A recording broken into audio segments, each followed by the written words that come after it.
வணக்கம்.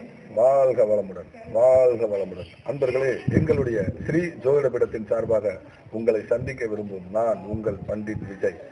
நிறைய ஜோதிடம் சார்ந்த சித்தாந்தங்களை பதிவிட்டு கொண்டு வருகிறோம். நிறைய அன்பர்கள் ஆதரவு கொடுக்குறீங்க. உங்களுக்கெல்லாம் கோடான கோடி நன்றி. நிறைய விஷயங்கள்ல நிறைய பேருக்கு வித்தியாசமான ஒரு பரிகாரங்களை சொல்லிக்கிட்டு இருக்கேன். இப்ப ஒரு திருமணத்துக்கு ஒரு ஒரு பெண்ணுக்கு திருமணம் ஆகலை. அந்த பெண்ணுக்கு திருமணத்துக்காக ஒரு பரிகாரம், அந்த பரிகாரம் செஞ்சு அந்த பெண்ணுக்கு திருமணம் நடந்திருக்கு. எப்படி அப்படின்னு கேட்டீங்கன்னா, அந்த பொண்ணு வந்து தனுசு லக்னம். தனுசு லக்னத்துக்கு சனி ஏழாம் இடத்தை பார்க்கிறாரு. சனி ஏழாம் இடத்தை பார்க்கிறாரு. 3 கூடையவர்.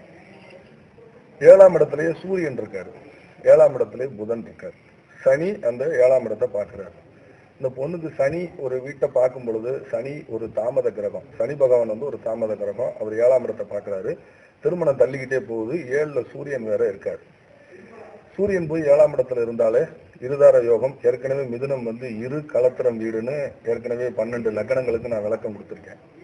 அப்ப அவங்களுக்கு ஒரு பயம் ஆயிடுச்சு பேரண்ட்ஸுக்கு. பொண்ணுக்கு 2 கல்யாணம் ஆயிருமா, பிரச்சனை ஆயிருமா, மன வாழ்க்கையில பிரச்சனை ஆகுமா, கல்யாணம் வேற தாமதம் ஆகுது, ஏதாவது பரிகாரம் சொல்லுங்க அப்படின்ட்டு வர்றாங்க.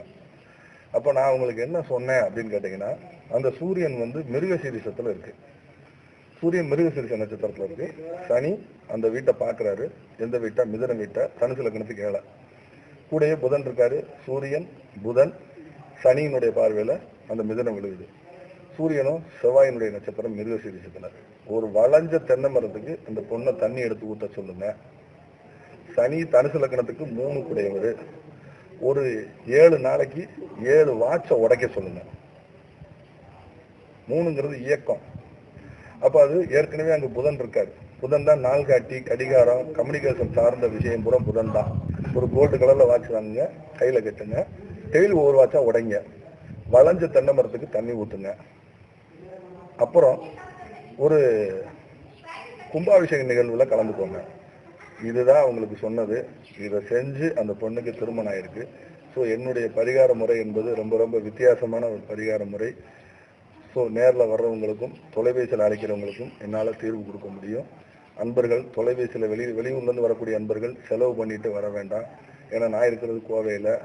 நீங்கள் ஃபோன்லேயே என்கிட்ட ஜாதகம் பார்க்கலாம். குறைந்தது 1 மணி நேரம் உங்ககிட்ட நான் ஃபோனில் பேசுகிறேன். மீண்டும் நல்ல ஒரு சூழலில் சந்திக்க விரும்பும் நான் உங்கள் பண்டிட் விஜய். வணக்கம். வாழ்க வளமுடன், வாழ்க வளம்.